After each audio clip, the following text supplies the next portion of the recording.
నా ఎడ్యుకేషన్ అంతా కూడా ఒక 15 కిలోమీటర్స్ దాటకుండా నేను కంప్లీట్ చేసుకున్నాను. ఎందుకంటే దూరం వెళ్తే నాన్నకి పికర్ అవుతుంటది, మళ్ళీ ఫీజు లేకుంటే అన్నీ కూడా అని చెప్పేసి టాప్ 10 ర్యాంకులలో కొట్టుకుంటూ ఉస్మాన్ యూనివర్సిటీలో దగ్గర ర్యాంకులు తీసుకొని నాకు విలేజ్ చుట్టూ ఉన్న పెద్ద పెద్ద కాలేజ్లోనే నా ఎడ్యుకేషన్ కంప్లీట్ చేసుకున్నా.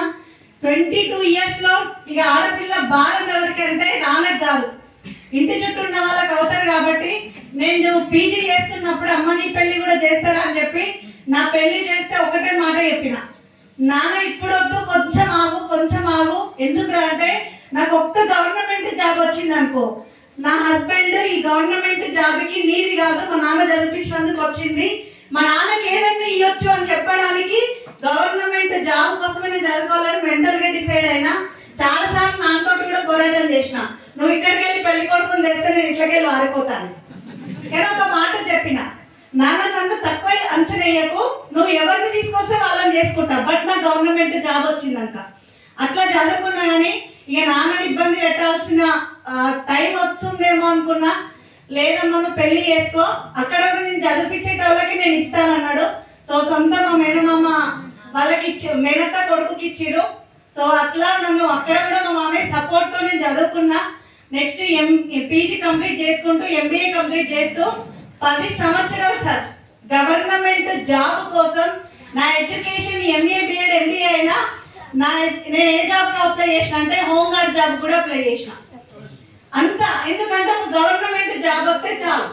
ఈ చదువుకున్న తెలుగు రాష్ట్రాల ప్రజలందరూ అంతే, మేము కూలి పని చేసినాం, మేము నాలి పని చేసినాం, మా కష్టాలు మీరు పడొద్దని మన పిల్లల్ని చదువు వైపు వెళ్తేనే పంపిస్తూనే ఉంటాం, చదవాలి చదవాలి చదవాలి చదవాలి అని. సో నా ఎడ్యుకేషన్ కూడా అట్లనే కంప్లీట్ అయింది. 25 ఇయర్స్ కంప్లీట్ అయినాక కూడా నేను ఎక్కడ ఆగలేదు. నెక్స్ట్ ఎంకామ్ రాసిన, ఉస్మానియా యూనివర్సిటీ దగ్గరనే నాకు సీట్ వచ్చింది, నేను వెళ్ళి జాయిన్ అవ్వాలి. నెక్స్ట్ 10 ఇయర్స్ ఖాళీగా లేకుండా నా పై చదువుల కోసం సొంతంగా నేనే డబ్బు సంపాదించుకోవాలని డిగ్రీ చేసుకుంటూ 3 గంటలకు వచ్చి 4 నుంచి 6 గంటలకు ఒక స్కూల్లో ట్యూషన్ టీచర్గా స్టార్ట్ అయిన నా లైఫ్. నాకు అక్కడ జీతం 2000. 2000కి వెళ్ళి 20,000 నాకు శాలరీ బయట రావడానికి 10 సంవత్సరాలు టైం పట్టింది.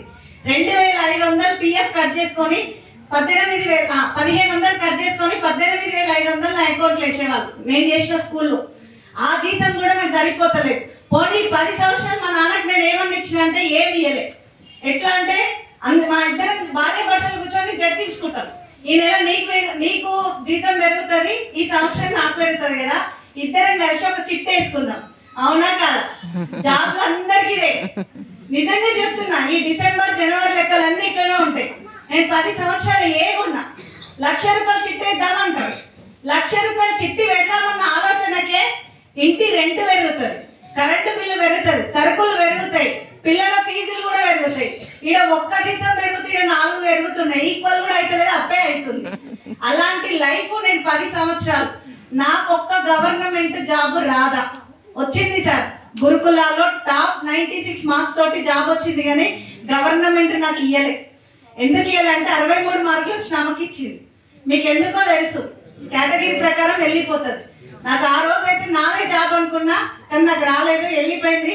అయినా నేను ఎక్కడ ఇంతకు సఫర్ అవ్వాలి. నేను గవర్నమెంట్ జాబ్ కొట్టాలి, మా నాన్నకు నేను ఏదన్నా ఇయ్యాలి, అప్పుడే భూమి మీదకి వెళ్ళి పోవాలి.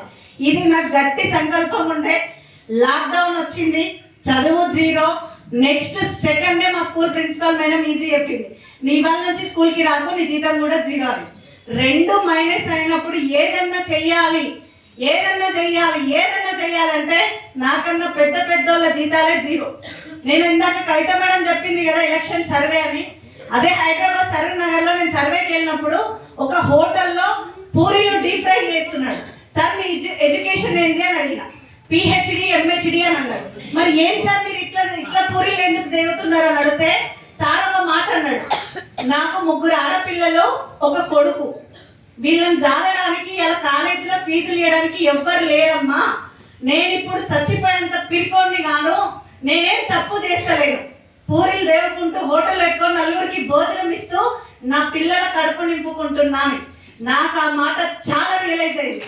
అప్పటిదాకా నేనేమనుకున్నంటే నా చదువు తగ్గట్టే జాబ్ రావాలి, నా చదువు తగ్గట్టే జాబ్ రావాలని నేను కోరుకున్న టైంకి తప్పు చేయకుండా ఏదన్నా మంచి పని ఉంటే చేయొచ్చు అని మస్తు వెతుకుతున్నా కానీ నాకు ఏవి కూడా దొరకట్లేదు. లాక్డౌన్ వచ్చింది, సెకండ్ లాక్డౌన్ వరకు వెయిట్ చేసిన. 2 లక్షలు అప్పయింది, ఇంట్రెస్ట్ తోటి 3 లక్షలు అయింది. అప్పయినాక ఇంకా ఒంట్లో భయం ఉంటుంది. ఆవగింజంత ఆస్తి లేదు సార్, మాకు ఏది లేదు. వచ్చిన జీతం తోటి ఫ్యామిలీ గడుస్తున్న లైఫ్ మాది. అట్లాంటిది 3 lakhs అప్పు కాగానే ఇంకో ఒంట్లో భయం పుట్టి ఏదన్నా ఒక అవకాశం వస్తుందా అని ఎదురు చూస్తున్న టైంకి నాకు ఈ గొప్ప ప్లాట్ఫామ్ పరిచయం చేసిన my great leader DUCD mister Saidul sir గారు. Thank you so much sir. So sir ఎవరో కాదు, నాతో పాటు 10th క్లాస్లో చదువుకున్న స్కూల్ ఫ్రెండ్. 15 years తర్వాత ఆయన పెళ్లి చేసుకుంటూ నేను పెళ్లి చేసుకున్నా. ఆయన పిల్లలు నాకు పిల్లలు. 15 సంవత్సరాల తర్వాత ఈ బిజినెస్ ని పట్టుకొని నా ఇంటికి వచ్చినప్పుడు తక్కువ జాయిన్ అయితేనా అస్సలే. సో రియల్ గా సార్ చదువుకున్నది డిగ్రీ అని చెప్పిండు, మెడికల్ లో చేస్తానన్నాడు. కానీ నేను చదువుకుంది ఎంత సార్? MA B.Ed MBA. మీరు ఒక్కసారి ఆలోచించండి, డిగ్రీ చదువుకున్నానికి ఏమన్నా తెలుస్తుందా? నేను ఇంత చదువుకున్నా, central government state government job లేదో నాకు తెలుసు. ఈయన వచ్చింది ఏం చెప్తున్నాడంటే, ఆ రోజు సార్ ఏమనుకున్నాడంటే ఇవి ఇంత చదువుకుంది కదా, ఈ కంపెనీ గురించి ఇట్లా చెప్పగానే వస్తుంది అని సార్ అనుకుండు. నేనేమనుకున్నా తెలుసా, ఈయన చదువుకుంది డిగ్రీ నాకేం తెలుసు. అదొకటి. నెంబర్ 1. నెంబర్ 2 ఏంటంటే మన Vestige products rice bran oil, tea పొడి, పేస్ట్ తీసి ఫ్లాట్ ఆయిల్ తీసి టేబుల్ మీద పెట్టి ఇక నాకు మొత్తం బ్లర్ అయిపోయింది. ఎందుకంటే నాన్న కష్టపడి చదివించిండు, తర్వాత అత్తగారింటికి వచ్చినాక మామయ్య మా హస్బెండ్ కష్టపడి నన్ను చదివిస్తున్నారు. వాళ్ళకి ఫీజులకు డబ్బులు ఉండేయా లేవా ఒక్క మాట అనకుండా నువ్వు ఎంత చదువుకుంటే అంత చదువుకోమని మా మామయ్య గారి నుంచి సపోర్ట్ చేస్తుంటే, నేను గవర్నమెంట్ జాబ్ ఒకటి మానాలని చూసుకుందామని నేను అనుకుంటే సైదుల్ సార్ వచ్చి సబ్బులు అమ్ముకోమని చేస్తున్నాను. ఇదా నా లైఫ్. నేను ఇంతనా అని చెప్పేసి సార్కి రాగానే 15 years తర్వాత వచ్చిన ఒక ఫ్రెండ్ లాగా చూసుకొని నేను అన్ని మర్యాదలు చేసిన. పోతాడేమో అని. పోతాడా సార్ ఎవరన్నా? ఎవరు మెసేజ్ అసలుకే రియల్ గా టీ ఇచ్చిన, బిస్కెట్స్ ఇచ్చిన, అన్ని టిఫిన్స్ పెట్టిన టైంకి కొంచెం తీసుకుంటున్నాడు, తోచుకుంటున్నాడు, మళ్ళీ స్టార్ట్ చేసి. సో నాకు అస్సలు నచ్చట్లేదు. నా మైండ్ లోనే తప్పులు అన్నమాట పడి నా మైండ్ ఫిక్స్ అయిపోయినప్పుడు ఆ సార్ ఎన్ని చెప్తే ఏమి లబ్ధి అవుతుంది. మళ్ళీ అన్నాడు, రానన్నా నువ్వు గనక ఈ బిజినెస్ ని మనం గనక స్టార్ట్ చేస్తే చాలా మంది లేడీస్ కి ఒక అవకాశం ఇచ్చినట్టు ఉంటుందిరా, మన లైఫ్ మనం చేంజ్ చేసుకొని ఎంతో మందికి ఆదర్శంగా నిలబడొచ్చురా మనము అని అన్నాడు. నాకు అస్సలు సబ్బుల కంపెనీలు సరే ఒక డౌట్ అడుగుతా నేను కొత్త వాళ్ళకి, మీ తాత సబ్బు వాడిందా లేదా? పైసలు వచ్చినాయా? మన నాన్న వాడిండు లైఫ్ బాయ్ వచ్చినాయా? లేదు. ఇప్పుడు మనం సంతూర్ వాడుతున్నాయి, వస్తున్నాయా? లేదు. పేర్లు మారినా లైఫ్ బాయ్, సంతూర్. ఇప్పుడు అస్యూర్ నీడ్ సోప్, ఇది కూడా పేరు మారిన సబ్బు. ఇది వాడితే పైసలు వస్తాయి. మన దమ్మకాడుంది రావు. 4 తరాల నుంచి మా వాళ్ళకి రాలేదు. ఈ సబ్బుల కంపెనీలో పైసలు వస్తాయంటే నేను గుడ్డిదన్నా లేకపోతే ఎడ్డామైనా నమ్మడానికి, అది ఏదో తెలుసుకోవడానికి విన్నానంటే వద్దొద్దు. లేదు, కార్ల కంపెనీ పెద్దది, కార్ల షోరూమ్ పెద్దది, సబ్బుల కంపెనీ చిన్నది. ఆ మైండ్ సెట్ నాకుంది ఇంటి దగ్గర. కానీ నీకు ఎంత చెప్పినా నీకు అర్థం కాదురా. ఈ బిజినెస్ లా నువ్వు గనక నిలబడితే 1 లక్ష వస్తుంది. నువ్వు ఏ నాన్న కోసం నిలబడ్డావో మీ నాన్నని నీ సొంత కార్లు ఎక్కించుకొని నువ్వు తిరిగే రోజు వస్తుంది రానన్నారు. నాకంత సినిమా లేదు, మీ సపోర్ట్లు కొడుతున్నారు. కానీ నిజం చెప్పండి మేడం, 25 years ఎడ్యుకేషన్ చేసి 10 సంవత్సరాలు జాబ్ చేస్తే 20,000 జీతం కూడా లాక్డౌన్ వచ్చి తుమ్ముతో ఉసిపోయిన లైఫ్ నాకు 1 లక్షన నాకా నేను చూసుకున్నా. ఇది 1 లక్ష ఫేస్ కాదని నిజంగా సైకిల్ టైర్ తోటి కూడా అడగలే నేను. కానీ సారేమంటుండు కారే వస్తుంది అంటుండు, నీకు అన్నం పెడతా, నాకు 1 లక్ష వద్దు, నీకు 6 వద్దు, ఇంకేదన్నా చెప్పు. నేను చెప్పేదే ఇదిరా విను, ఒక్కసారి విను నేను చెప్పేది అని చెప్పి ఈవినింగ్ వరకు కూర్చున్నాడు సార్. కానీ నేను దేనికి కూడా అసలు సార్ బిజినెస్ ఎంత చెప్పినా నేను కనెక్ట్ కాలే. కానీ ఒక్క మాట అన్నాడు నాకు, నువ్వు తక్కువ చదువుకున్నాను ఒక్క మాట చూస్తున్నావు నాన్న, నా టాలెంట్ కి ఇవాళ ఏపీ తెలంగాణకే రిప్పులకి మేనేజర్ నినా, ఒక తెలంగాణకి రేవంత్ రెడ్డి సీఎం అయితే నేను 2 రాష్ట్రాలకి సీఎం నాకు అక్కడి నుంచి ఏమర్థం ఏంటంటే ఏదైనా టాబ్లెట్ గురించి ఫస్ట్ కంపెనీ వాళ్ళు నాకు చెప్తారా, నేను పోయి రిప్పులకు చెప్తే రిప్పులు పోయి డాక్టర్లకు చెప్తే నీలాంటి వాళ్ళు పోయి తెచ్చుకుంటారు. నేను 7 సంవత్సరాల నుంచి ఉన్న గ్యాస్ట్రిక్ పెయిన్ కి అన్ని వాడినా తగ్గలేదు, ఈ రైస్ బ్రెయిన్ ఆయిల్ వాడితే నాకు గ్యాస్ట్రిక్ ప్రాబ్లం తగ్గింది అని అన్నాడు. సార్ పైసా అన్నాడు, 1,00,000 అన్నాడు, కార్ అన్నాడు, లైఫ్ చేంజింగ్ అన్నాడు, డాడీ అన్నాడు, నాకు ఏవి మైండ్ లోకి ఎక్కలే. కానీ ఒక గ్యాస్ట్రిక్ ప్రాబ్లం అన్నాడు చూడు, రోగానికన్నా పడాలో సేమ్ ప్రాబ్లం, చదువు చదువు చదువు చదువు అని 18 గంటల రూమ్ ని లాక్డౌన్ చేసి చదువుకున్నాను. నేను టైంకి ఫుడ్ తీసుకోక 4 ఇయర్స్ నుంచి నాకు అదే పెయిన్ ఉంది. అదే పెయిన్ ఉండి ఈసీజీ ఎన్నో చూపెట్టిండు, మస్తు డబ్బులు ఖర్చు పెట్టిన కూడా తగ్గలేదు. జస్ట్ ఆయిల్ వాడితే తగ్గుతుంది. ఇంకొకటి ఆయిల్ డబ్బు వెనకాల 100% గ్యారంటీ నచ్చకుంటే ఇవ్వండి అని చెప్పిందా లేదా? అదొకటి. నా కంపెనీ ఏందో తెలియదు, కంపెనీ ఎక్కడికి వెళ్ళి వచ్చిందో నాకు తెలియదు. సైజులు సార్ మా ఊరు, నాకేదన్నా నూనెతోటి ఏమన్నా జరగదాన్ని జరిగితే ఇంటికాడ అడగచ్చా లేదా? రియల్. నేను ఏ రోజు కంపెనీని చూడలే, నాకు కంపెనీ తోటి అవసరం లేదు, నాకు పర్సన్ అవసరం కదా, నాకు ఏమన్నా జరిగితే నీ దగ్గరకు వస్తా అని చెప్పి నేను చేసిన మంచి పని ఏంటంటే వెంటనే ఆధార్ కార్డు మా హస్బెండ్ తీసుకొని వచ్చి ఇచ్చింది. అవును ఇస్తావు, ఆధార్ కార్డు ఇస్తే ఉన్న 110 రూపాయలు పోతే ఏం కాదు, మీ ఊరైనా కదా మనైతే అడగవచ్చు అని చెప్పి నా చేతిలోకి ఆధార్ కార్డు తీసుకొని వెళ్ళి నేను ఐడి క్రియేట్ చేసుకొని ఏ మాట కూడా చెప్పకుండా నూనె డబ్బు ఇచ్చిపోసారని అన్నా. సార్ ఒక మాట అన్నాడు, నేను అమ్ముకోవడానికి రాలేనా, నీకు నియర్ లో ఉప్పల్లో స్టోర్ ఉంది, వెళ్ళి నీకు నచ్చిన ప్రోడక్ట్ తెచ్చుకో, నీ ఐడి క్రియేట్ అయింది, నీ ఐడి నెంబర్ ఇది, నీ యాప్ ఇదని చెప్తే వెంటనే ఈవినింగే వెళ్ళి ఒక paste, flax oil, cooking oil తీసుకున్నా. నేను వాడుకుంటున్నా. మా సార్కి అప్పటికి కొంచెం సప్లిమెంట్స్ పైన అవగాహన ఉంది మా హస్బెండ్ కి. సార్ ఏం చేసిండంటే గ్యాస్ట్రిక్ పెయిన్ కి ఫ్లాక్స్ ఆయిల్ వాడమని చెప్పిండు. వాడతామా? సార్ డాక్టరా? మా సార్ ఏమన్నా డాక్టరా? నేనేం చేసినా తెలుసా, మా హస్బెండ్ వాడే ఏం కాదు అని మా సార్ చెప్తుంటే నేనేమన్నా అంటే నువ్వు 3 రోజులు వేసుకో, నీకేం కాదు వస్తుందా రాదా డౌట్. మా హస్బెండ్ ఫ్లాక్స్ ఆయిల్ తీసుకొచ్చి డైలీ 3 నా కళ్ళ ముందర నోట్ వేసుకొని మింగినాక 3 రోజుల తర్వాత నేను వాడడం స్టార్ట్ చేసిన. రియల్ గా కుకింగ్ ఆయిల్, ఫ్లాక్స్ ఆయిల్ తోటి నాకు 4 సంవత్సరాల నుంచి ఉన్న గ్యాస్ట్రిక్ పెయిన్ జస్ట్ 15 days లో నాకు రిజల్ట్ వచ్చింది. మనోళ్ళు పుట్టగరాలింటికి మా అత్తయ్య పక్కన కూర్చుంటే సారేమన్నాడంటే, అమ్మ నీ కాళ్ళ నొప్పులు బాగున్నట్టున్నాయి, ఇందులో ఆమె భాషలో చెప్పిందనమాట, నీ తగ్గట్టు ఇందులో సప్లిమెంట్స్ ఉంటాయి, మందులు ఉంటాయి, వాడుకోవాలన్నాడు. నేను ఎవ్వరికి నా గ్యాస్ట్రిక్ ప్రాబ్లం తగ్గిందని నేను రిఫర్ చేయలే. కానీ మా అత్తమ్మ నన్ను ఇంట్లో 24 hours చూసి ఆ రోజు ఆ బాబు చెప్పిండు నాకు కూడా తీసుకురానంటే సార్తో అడిగి నేను నీ పెయిన్స్ కి మా అత్తమ్మకు వాడిస్తే డిమార్ట్ లో 1+1 ఆఫర్ వస్తుంది కదా, టీ పొడి, జిటా premium spice tea, cooking oil, knee pain supplements వాడితే మా అత్తయ్యకి 300 పైన ఉన్న షుగర్ కూడా, నీ పెయిన్స్ తగ్గినాయి, షుగర్ కూడా బాడీలో కంట్రోల్ అయింది. ఇది మాకు వచ్చిన రెండో రిజల్ట్. సార్ ఏం చేసింది తెలుసా, ఆ టైంలో మీటింగ్ కి రా రోజు ఫోన్ కొడుతుంది. నేనేం చేసిన తెలుసా, వేరే కాలేజ్లలో రెజ్యూమ్స్ ఇచ్చేసి వచ్చిన. అంటే ఇంకో కాలేజ్కి వెళ్ళిన, ప్రిన్స్టన్ కాలేజ్ అని, అక్కడ లెక్చరర్ గా ఒక రెజ్యూమ్ ఇచ్చేసి వచ్చిన. వాళ్ళు నన్ను ఇన్వైట్ పిలుస్తారు కదా కాల్ చేసి, ఆ కాల్ కోసం నేను ఫోన్ స్విచ్ ఆఫ్ చేసుకోలేదు, ఎప్పుడు సైలెంట్ లో పెడుతుంటుంది, లేదంటే వైబ్రేషన్ లో పెడుతుంటుంది. సార్ వస్తుండే, సైదుల్ సార్ అని అతనే ఉండే.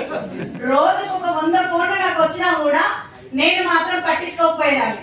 ఎందుకంటే ఈ రోజు పోస్టర్ ఉంటది కదా, ఇప్పుడు తునిలో మీటింగ్ ఉంది డిఎల్సిపిలో, ఆ పోస్టర్ నాకు పంపిస్తుండే ఇక నైట్ దాకా. అంటే అది 10 గంటలకు కదా మీటింగ్, 12 గంటల దాకా నాకు ఫోన్లు వస్తుండే. నేను మాత్రం ఎత్తకపోయేదాన్ని, సవాలేదు అస్సలు ఎత్తకపోయేదాన్ని. ఓ రోజు పిచ్చి లేచి ఏం చేసిన అంటే, మా వదిన వస్తే బెండకాయలు కట్ చేసుకుంటూ కూర్చున్నా, ఒకటే కొడుతుండ్రు ఫోన్లు.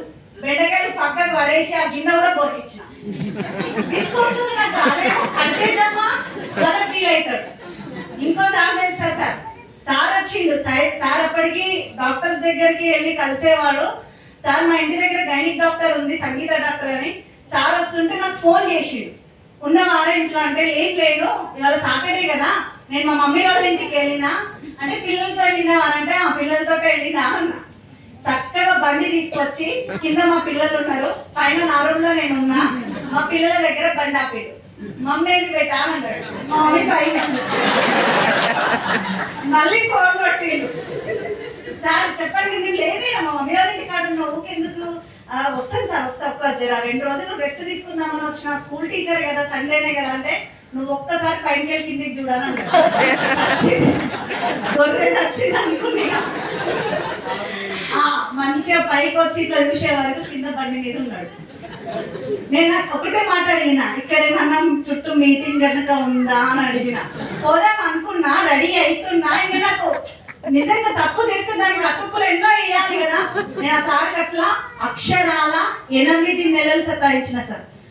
8 నెలలు సార్ ఎన్ని కాల్స్ చేసిండో.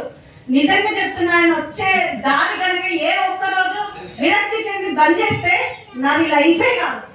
నిజంగా చెప్పాలంటే నేను ఈ స్టేజ్ మీద ఉండి మైక్ పట్టుకునే నా లైఫే కాదు. 8 నెలలు సతాయించినాక బూట్ క్యాంప్ పడ్డది. బూట్ క్యాంప్ కన్నా రానంటే అదే టైంలో మా మామయ్యకి యాక్సిడెంట్ అయింది.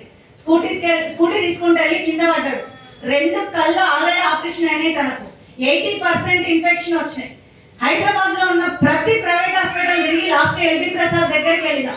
డాక్టర్ ఏమన్నాడంటే, అమ్మ ఆల్రెడీ ఒక కన్ను దెబ్బతిన్నది, ఈ ఇన్ఫెక్షన్ 80% ఇంకో కన్ను పైన పడ్డది, 20% మాత్రమే ఛాన్స్ ఉంది, 50-50 వస్తేనేమో వస్తాయి, లేకపోతే లేదు అని చెప్పి అది మెడిసిన్స్ కూడా ఏమి ఒక ఐ డ్రాప్ ఇచ్చి ఇంటికి పంపించారు.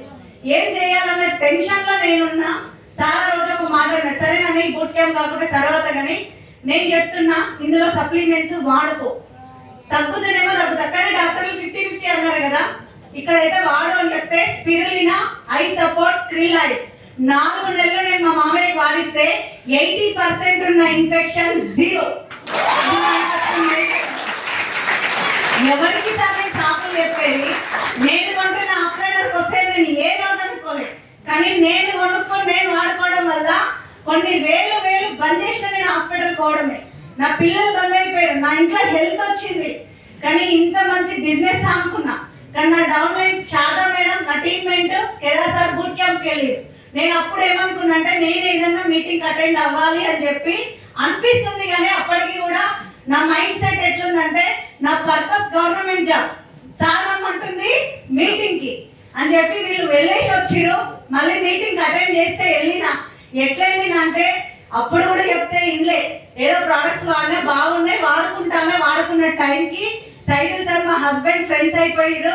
మా హస్బెండ్ కి చెప్పింది, ఇక సర్వశ్రీని ఒక్క మీటింగ్ కి పట్టుకరా, ఎక్కడంటే తుర్కేంజల్ మీటింగ్ ఉంది, ఒక 30 మెంబర్స్ మీటింగే ఉంది, తీసుకురా అని చెప్పి ప్రామిస్ చేస్తే మా హస్బెండ్ నా దగ్గరకు వచ్చి ఒక మాట అన్నాడు, సర్వశ్రీ నువ్వు మీటింగ్ కి రా, నేను సైదుల్ సార్ కి మాట ఇచ్చిన, నువ్వు ఒక మీటింగ్ కి రా. ఇక ఇప్పుడు చెప్పండి, సైదుల్ సార్ మా ఇంటికి రావడం మంచి పని, సప్లిమెంట్స్ కానీ ప్రోడక్ట్స్ వాడడం వల్ల నాకు హెల్త్ వచ్చింది, అది సెకండ్ మంచి పని. కానీ థర్డ్ చేసిన పని ఏంటంటే, మా హస్బెండ్ ని తీసుకొని రమ్మన్నాడు. ఇప్పుడు నేను రాను అని అన్నాను అనుకో, మళ్ళీ మా మమ్మీ వాళ్ళ ఇంటికి పోతానంటే నేను చెప్తున్నావా అని అంటాడు. అంటేనా మేడం? ఫస్ట్. నెంబర్ 2 ఏంటంటే, ఏదన్నా నచ్చింది ఇప్పిమన్నాను అనుకో, నేను చెప్పింది తింటావా అని అంటాడు. ఇక అక్కడికి వెళ్ళి మా ఇద్దరికి గొడవ స్టార్ట్. అంటే సార్ వచ్చేసి గొడవ పెట్టినట్ట, ఇక మళ్ళీ ఏమనుకోవాలి, అట్లా అనుకోని ఏమన్నా అంటే, మా సార్ తోటి ఏం చెప్పిందంటే, నేను వస్తా, సైదుల్ సార్ కోసం రాను, నీ కోసం నేను వస్తున్నా, నాకు రేపు ఏదన్నా జరిగితే నాకు ఏది కావాలన్నా నువ్వు ఇచ్చే టైంలో నువ్వు, కాబట్టి నేను నీ కోసం వస్తా. ఆడికి వచ్చినాక ఆ సబ్బుల కంపెనీ మీటింగ్ నాకు నచ్చకపోతే నేను నిలవడంగానే నువ్వు బయటికి వెళ్ళి బైక్ స్టార్ట్ చేయాలి, మధ్యలోకి వెళ్ళి వెళ్ళిపోదాం. వీళ్ళందరూ వాళ్ళ అవకాశం కోసం వచ్చారు, నాకు అవసరం లేదు, నాకు గవర్నమెంట్ జాబ్ పోవాలి, నేను లాస్ట్ కూర్చుంటా అని చెప్పి లాస్ట్ కూర్చొని ఆ స్టోర్ మీటింగ్ ఇందాక మా మేడమ్స్ చెప్పిన 4 లీడర్స్, ఒక ఆమె హౌస్ వైఫ్, ఒక ఆమె ఆయమ్మ, నిజంగా చెప్తున్నా, మీరందరూ చాలా మంచోళ్ళు సార్. వాళ్ళకి ఇట్లనే వచ్చి నేను ఫైల్స్ పడితే తగ్గి నాకు 30,000, 20,000, లక్ష వస్తున్నాయి అంటే నేను ఒక్కదాన్నే చేయలేబట్టిన. ఎందుకంటే చదువుకున్నా కదా, ఎంబీఏ, బిఎడ్, ఎంబీఏ. అందరికి 2 కొమ్మలు ఉంటే సరస్వతి మేడానికి 4 కొమ్మలు ఉన్నాయి. నేను చెయ్యి ఎత్తి నిజంగా ఈ కంపెనీ జరుపున ఈ డబ్బులు వస్తే నాకు స్టేట్మెంట్ ఇవ్వాలా ఇవ్వద్దా? ఇవ్వాలి. కాబట్టి నేను అడగంగానే జోబులకి వెళ్ళి తీసి బీబీ మేడం నాకు ఎస్బీఐ స్టేట్మెంట్ ఇచ్చింది, బ్యాంక్ స్టేట్మెంట్ ఇచ్చింది. అక్కడ నేను చూసింది ఏంటంటే 9వ తారీఖు వీళ్ళకి బోనస్ రావడం, 10వ తారీఖు 11 గంటల లోపు అకౌంట్ లో పడడం, విత్ ట్యాక్స్ టీడీఎస్ కట్ అయి పడడం ద్వారా నాకు చాలా రియలైజ్ అయింది ఈ బిజినెస్ లో ఏదో ఉంది. నేను చేసిన జాబ్ లో జీతం పొదుపు గ్రూప్ కట్టుకోవాలి అని అడుక్కున్న లైఫ్ నుండి ఇంట్లో కరెక్ట్ టైంకి ఇన్కమ్ వస్తుందంటే ఇది నా కోసమే వచ్చిందని చెప్పి అక్కడికి వెళ్ళి చైర్ తీసుకొని ఫ్రంట్ లో వచ్చి ఆ తర్వాత 2 గవర్నమెంట్ ఎంప్లాయీస్ వచ్చిరు, బాలం శ్రీనివాస్, నెక్స్ట్ మన పాండు సార్. వాళ్ళు వచ్చి మేము గవర్నమెంట్ జాబులు పనిచేసి చేస్తే 1,00,000 బయట నాది రెడ్ కలర్ షిఫ్ట్ కార్ అని అన్నాడు. మీరు ఎవరు చూస్తలేరు కదా, నేను కిటికీలకి ఇలా షిఫ్ట్ కార్ కూడా చూసిన. నిజంగా చెప్తున్నా అబద్ధం చెప్తున్నా? ఏదైనా సరే నేను డౌట్ తోటి వచ్చిన క్లారిటీ తీసుకొనే ఇంట్లోకెళ్ళి బయటికి వెళ్ళాలి. కానీ ఒక్కటే సార్ నాకు వచ్చిన రోజు రియలైజ్ అయింది ఏంటంటే ఇన్నేళ్ళు కష్టపడితే గవర్నమెంట్ జాబ్ వచ్చిందా? లేదు, రాలేదు. కానీ గవర్నమెంట్ జాబులు బంద్ చేసి వస్తున్నారంటే ఈ ఇండస్ట్రీ చాలా పెద్దదా చిన్నదా? పెద్దది. నాకు కావాల్సింది కూడా ఇది. నెలకి నిజంగా ఇప్పుడు 3 లక్షల అప్పుతోటి ఉన్నా, నాకు ఇంకా జాబ్ రాలే. వచ్చినా కూడా నేను దానికి మిత్తి కడతా తప్ప అసలు మాత్రం తీరదు. కానీ నేను ఇక్కడ చేస్తే ఆయమ్మకు వచ్చిన డబ్బులు నాకు నెలకు అక్కడ వచ్చే శాలరీ ఇక్కడ వస్తే చాలు అని చెప్పి నేను డిసైడ్ అయినా. ఎంఎస్ఆర్ గురువు గారు, మా గురువు గారు వచ్చి బోర్డు మీద డబ్బులు ఎట్లా వస్తాయో చెప్పిండు. నేను చదువుకున్నా కదా, ఎంబీఏ మార్కెటింగ్ చేసిన, నెట్వర్క్ మార్కెటింగ్ గురించి నాకు నాలెడ్జ్ 0. ఆయమ్మ ఏడ నేర్చుకుందో నేను అన్నీ నేర్చుకోవాలి. హౌస్ వైఫ్ ఎట్లా గెలిచిందో నేను అట్లనే నేర్చుకోవాలి.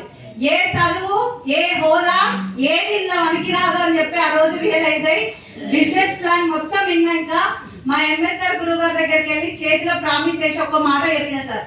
అప్పటికి నా పేరెంట్స్ ని కానీ మా మామయ్యని కానీ నా హస్బెండ్ ని కూడా నేను ఏం పర్మిషన్ అడగలే.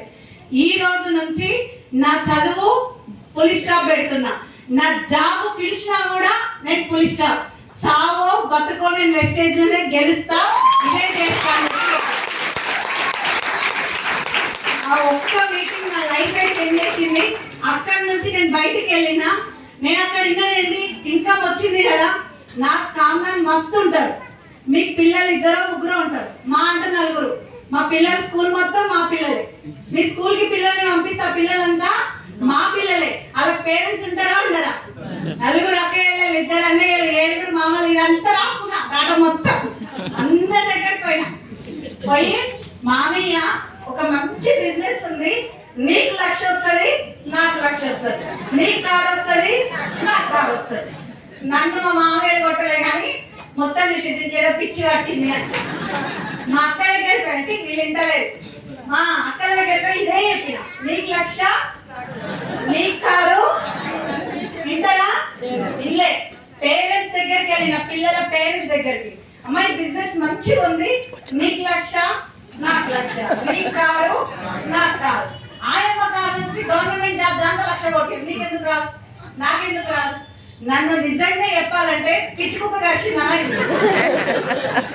నిజం.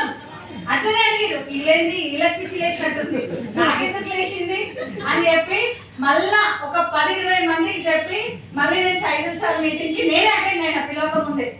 పోయినాక సార్ దగ్గర నిలబడి, సార్ నాకు ఎవ్వరు ఇంటలేదు, నేనేమో ప్రామిస్ చేసి బిజినెస్ తప్ప వేరే చేయలేనని. కానీ వీడికి వస్తే ఎవరన్నా ఇంటురా? ఎవ్వరు ఇంటలేదు. అంటే ఎంతమందికి చెప్పినవారంటే ఆ 10, 20, 30 మందికి చెప్పిన. అంటే ఇంకొవ్వరు లేరా అని అన్నాడు. నువ్వు దావా చేస్తే ఎంతమందికి చెప్తావురా అని అన్నాడు. ఒక అందరంతా చెప్తా, ఎంతమంది వస్తారు రా అన్నాడు. 300 నుంచి 500 మంది వస్తారు సార్ అని చెప్పిన. మరి వాళ్ళందరినీ పెట్టి ఇళ్ళకి ఎందుకు చెప్పినావు? ఒకటి అన్నాడు. రెండోది ఏమన్నాడు తెలుసా? నాకు ఎవ్వరు ఇంటలేరు అన్నా కదా, నా ముఖం 3 సార్లు చూసింది సార్. ఎందుకు చెప్పూరి? నేను విన్నానా? నేను 8 నెలలు సతాయించిన, 8 నెలలు సతాయించిన నేను. ఇప్పుడు నేను చెప్తే కూడా ఎందుకు సతాయించారు? అవునా కాదా? నేను చేతులు ఎత్తి దండం పెట్టి ఒక మాట అన్నా. సార్ నాకు అర్థమైంది, నిన్ను సతాయిస్తే కాబట్టి నాకు ఎవ్వరు ఇంకా లేదు.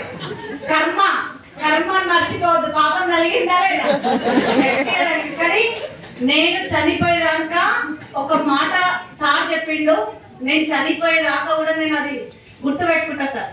ఏం మాట అన్నాడంటే ఆ రోజు, ఎవరెస్ట్ శిఖరం ఎవరైతే ఎక్కుతారో వాడిని అడుగురా ఎట్లా ఎక్కాలో చెప్తాడు. జారి పట్టుని అడిగినాం అనుకో, ముళ్ళుంటాయి, రాళ్ళుంటాయి, నువ్వు ఎక్కలేవు, కింద పడతావు, ఇవే సాకులు చెప్తారు. కానీ శిఖరం అధిరోహించిన వ్యక్తిని అడిగి ఎట్లా ఎక్కాలో చెప్తాడు. నాకు అర్థమైన విషయం ఏంటంటే, నేను చెప్పిన వాళ్ళు ఎవరన్నా మీటింగ్కి వచ్చిర్రా? రాలే. నేను గెలవాలంటే బీబీ మేడంకి 30,000 ఎట్లా వచ్చినాయి ఆమె మీటింగ్ లో 4 అటెండ్ గా. ఒక హౌస్ వైఫ్ విజయ మేడంకి 1,00,000 ఎట్లా వచ్చిందో ఆమెతో జర్నీ జై.